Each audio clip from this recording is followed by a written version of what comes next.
Assalamualaikum warahmatullahi wabarakatuh. Kawilujengan katenteman saha sih nugraning Gusti Kang Maha Welas Maha Asih.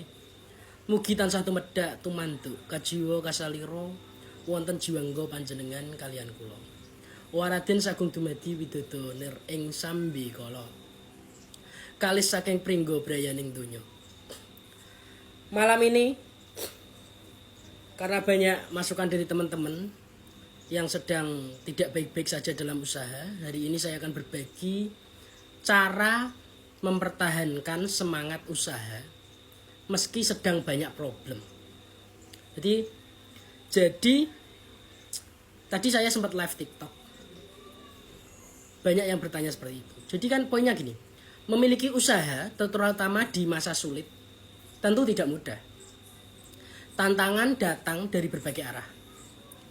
Penurunan penjualan, biaya operasional naik, pelanggan berkurang, hingga tekanan dari persaingan. Ditambah lagi, karena di momen ini sedang ada perang dagang antara China dan US, Donald Trump. Bahan baku juga naik tajam.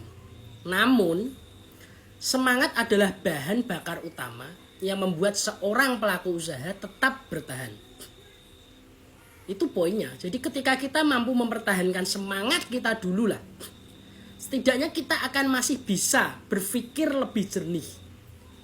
Berpikir bagaimana caranya bertahan dan keluar dari himpitan ekonomi ini. Jadi penting untuk mengembalikannya agar usaha bisa terus berjalan. Poinnya tetap semangat. Jadi video kali ini saya akan membahas tentang cara mempertahankan semangat ketika ekonomi sedang tidak baik-baik saja. Poin pertama, kita harus mengingat kembali tujuan awal kita membuka usaha. Saat masalah datang bertubi-tubi, coba tarik nafas dalam, sangat dalam, dan ingat kembali. Kenapa kita memulai usaha ini? Apa tujuan awal kita memulai usaha ini? Apakah untuk membahagiakan keluarga, membangun masa depan, atau mengejar mimpi tertentu? Contohnya seperti ini.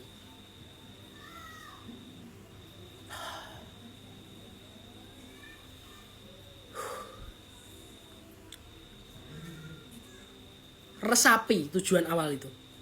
Ingat kembali tujuan kita. Karena apa? Tujuan yang kuat bisa menjadi pengingat dan pendorong yang luar biasa ketika semangat kita sedang menurun. Saya sering mengalami, jadi saya bisa bercerita.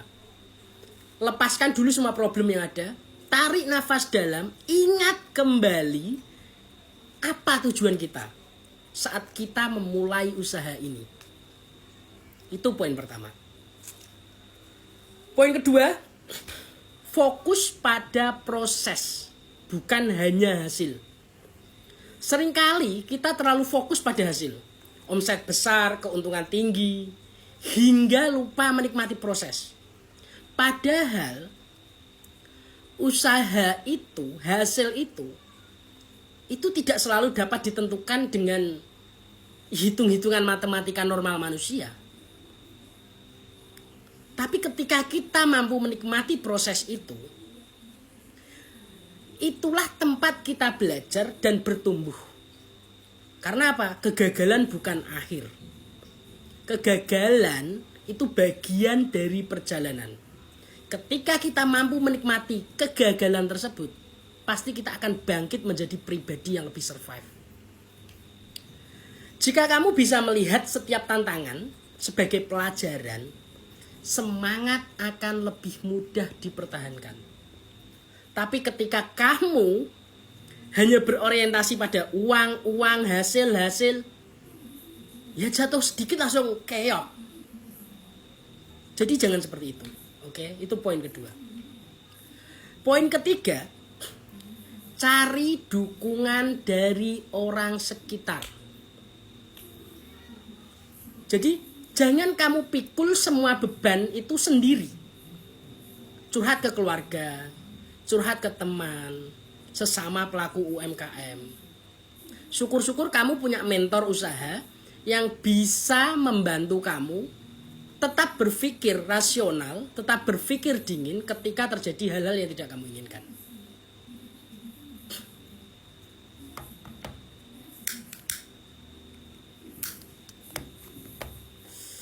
Karena apa? Hanya dengan didengar saja, tanpa harus dikasih solusi pun, kadang kita sudah merasa hati itu kayak pelong gitu loh. Hati jadi lebih ringan. Bahkan bisa saja kita dapat solusi dari sudut pandang yang berbeda. Tapi terlepas dari semua itu, yang penting kan kita damai dulu untuk melangkah di hari berikutnya, untuk mengejar ketertinggalan kita atau kegagalan kita menjadi sebuah pencapaian yang lebih tinggi. Itu poin ketiga. Poin keempat, pecah masalahmu atau problemmu itu menjadi pecahan-pecahan kecil. Jadi jangan langsung menyerah.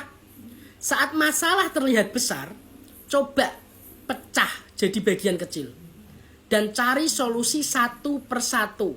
Dengan begitu, kita akan merasa lebih terkendali dan tidak terlalu terbebani. Contoh, aku punya hutang 1 miliar nih. Nah, dari 1 miliar tersebut mana yang paling darurat dan mana yang harus dilunasi terlebih dahulu. Dan kita pikirkan di poin itu dulu. Seperti itu terus sampai 1 miliar bisa lunas. Tapi ketika kita langsung berpikir, wah 1 miliar kudu ndang lunas satu sekaligus. Ya mumet apa bathukmu? Paham bahasa Jawa enggak? Ya mumet apa bathuk kita. Bathuk itu jidat. Oke?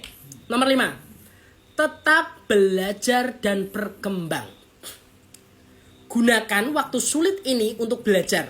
Ikut pelatihan, baca buku, dengarkan podcast bisnis. Sekarang kan banyak banget di YouTube podcast bisnis dan lain-lain.